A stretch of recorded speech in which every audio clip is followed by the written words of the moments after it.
Hey, ni hao, it's Stephanie. I'm actually not going to have a lot going up this week. I am on a medical vacation in Chiang Mai, Thailand, and that's all I'll say about that. But that's why the background is so different here, because this is our lovely hotel room. But I wanted to talk a little bit about the differences that have been happening since I've been spending some more time noticing the grammar. This is the grammar from HSK 3, Chapter 3. I think I've been on this chapter, what day of the week is it? It's, I want to say it's Saturday. So it's about 2 weeks now for this chapter, which is way different than HSK 2, where I was going through 3 new chapters a week. So this pace is really lovely. I'm getting into so many different parts of the chapters and getting to come back to so many of them and really adjust to the differences. But like I said, I feel like there were some things that I missed in the grammar. There's some meaning chunks that I think I missed by rushing through and not paying attention to any of the grammar in HSK2.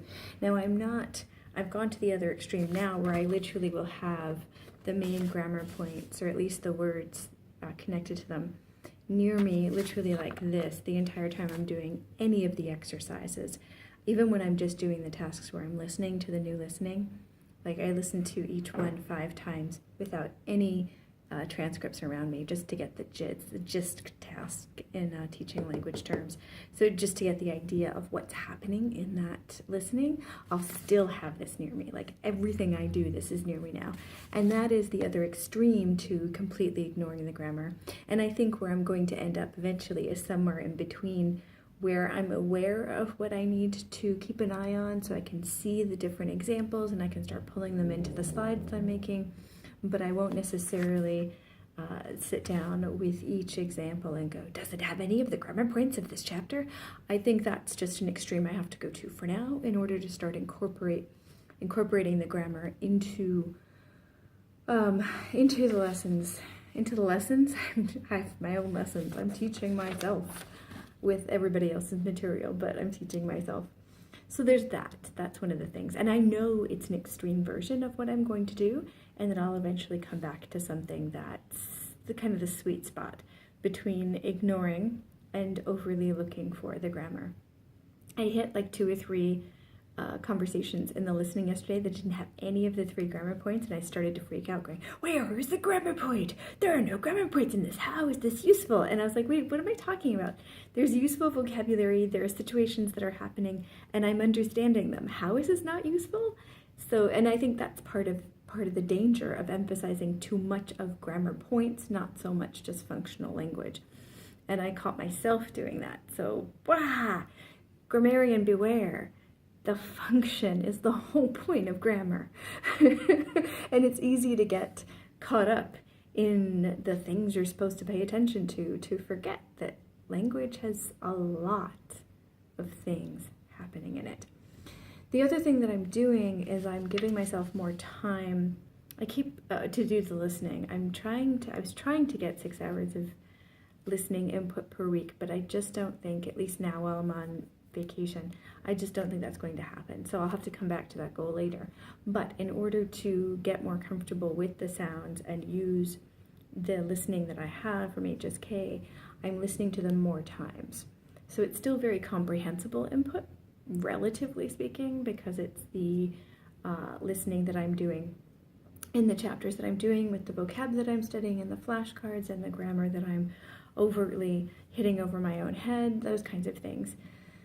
So the general idea now is and I've been making way too many paper notes on this, but the first time I touch a listening, and these are all the steps, and this is very CELTA-like. If you're an English teacher and you went through the CELTA, then this is going to be very familiar to you, especially if you did the CELTA more than 6 or 7 years ago, before when they used to have 5 different lesson plans.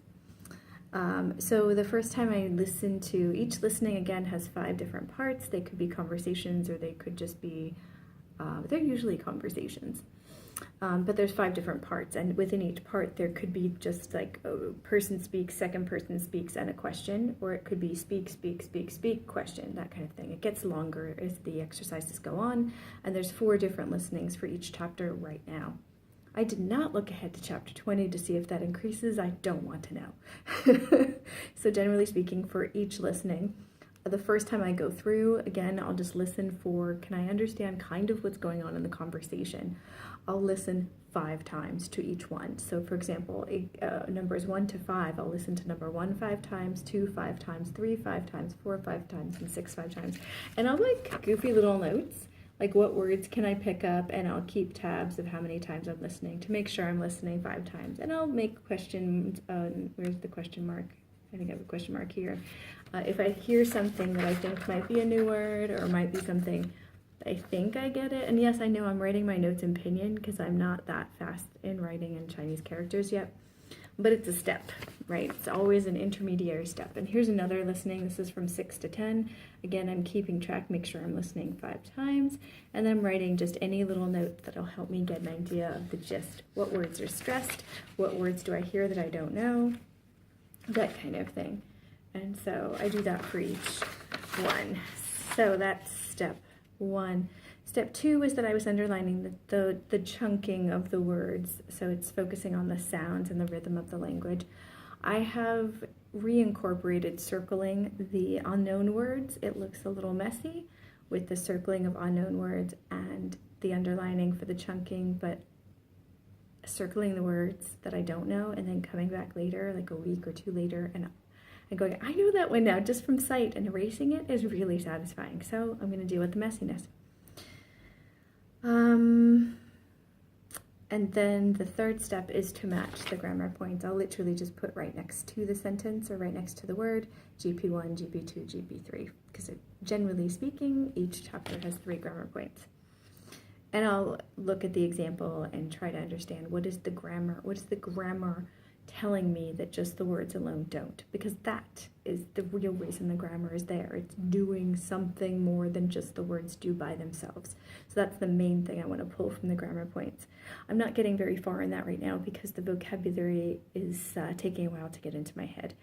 But I want to get to that point where I understand not just what each individual word is doing, but what are the words doing when they dance together. And then I do the book exercise. So after all of that, so it's 1, 2, 3, 4, 5, 4 steps, 4 or 5 steps. If I could count, I would know exactly how many steps. Oh, and I'm reading it solo and then playing it back, seeing how much I can read to make sure I circled the right words that I didn't know. And then I'm listening to it and checking again, looking up words I don't know, that kind of thing. And then I'm doing the book exercise. So the book exercise actually comes after all of the practice, because the first time through, I'm not going to be able to do the book exercise with one listening. It's just not realistic. So why bother? I mean, learning's about repetition, so let's get the learning in. Let's learn as much as we can. So that's what I'm doing with the listening. I'm still doing the Lightner box the same way as I have been doing them. I'm looking more at the course book material, and I'll probably do a whole separate video on that, because there's a lot more I'm pulling from that, both in HSK3 materials as well as when I'm going back and reviewing the other chapters. What are the other changes that I've made? I make a lot more paper notes as I'm going now. I won't keep them. I'm not really that person that keeps notes, but I find that writing it down as I'm going really gets my inner reminder going, where the next time I encounter that word or that phrase or that sentence or that sound, that there'll be a little voice in my head that goes, remember when you wrote that down? And in regular speak, that is, remember when you wrote that down. And so it just sticks more when I write it down. I can write it down and then tear it up and throw it away, and it's still in there. It's still in there. There's something about writing stuff. I hate to go super traditional, but it's very different than typing, and it's very different than anything else. And that's that. So I'm almost done with HSK3. I've done chapter 3, HSK3, chapter 3. I've done 1, 2, 3, 4. I've done all of the listenings, 2 varying levels. Part 1, I got 5 out of 5. Part 2, I got 1 out of 5. Yikes. Part 3, I got 4 out of 5, and Part 4, I got 2 out of 5. Now that's the first listening after all of those 5 steps. So now I get to go back and listen to them again and do them again, hopefully increasing my scores. And again, I put the date and all of my answers and the score, and then generally speaking, I cover that up and do it again here or somewhere else. And I write on them in a way that I can cover up the first ones and see the entire exercise. That is intentional, so I can see my progress as time goes on. And in HSK 1 and 2, that was really motivating to see, even just after 1 or 2 weeks, how much easier the sentences that seemed really hard to do were. And so in the reading part, I did all 3 of the exercises to varying degrees, 5 out of 5 on one of them, 1 out of 5, which I clearly need to go back on that one, and then what I thought was the hardest one that took me 45 minutes for 5 parts, 5 questions. I got 3 out of 5 on that one, which felt really satisfying because this sucker was hard. But I also spent a lot of time because I also started looking at word boundaries too. This is not underlining the vocal chunking. This is underlining words and, underlining mostly words. And that was very challenging. Very, very challenging. So I'm doing slightly different things for each part. And I'm okay with that because I need to get a bunch of different skills under my belt when it comes to Chinese. Also, for the word order exercise that's new to HSK 3, and I know this is going to come up backwards, and I am sorry, but I grabbed the wrong phone. But basically, they give you the words, and you're supposed to put them in order. I can't write that fast in Chinese yet, and I need to start doing my writing practice. But for now, I just give them a letter, and then I put them in letter order over here. I know this is not a long-term solution, but this is the first time out of 3 chapters I've been able to even tackle this in any way, shape, or form. So I need to be patient with myself because even just doing it this way, I had little slips of paper where I put each word on one and I kept moving them around in order to destigmatize the madness that is this word order exercise because I found it really difficult. I couldn't even do one of these in the other 2 chapters. So by this one, I was taking everything out of my ex-teacher box that I could and trying desperately just to do one of them.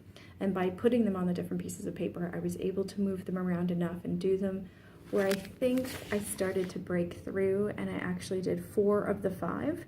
I still skipped one of them because it was much more of a vocabulary issue. I don't even want to deal with that yet. I'll come back to that one. But I did 4 of them, and I got half of them right. Did I get half of them right? 1, 2... Yes, I got half. So I got 2 of the 4 right, which, considering this is the first time I've been able to do this exercise, I'm really happy with that. This is really hard, really, really hard. They're not just putting different words, they're putting word chunks together. For example, they'll have like green tea. Is that green tea? No, that's hongcha. Like red tea, hongcha they have together. And then Shanghe, want to drink, they have together. They have Wushao Ma,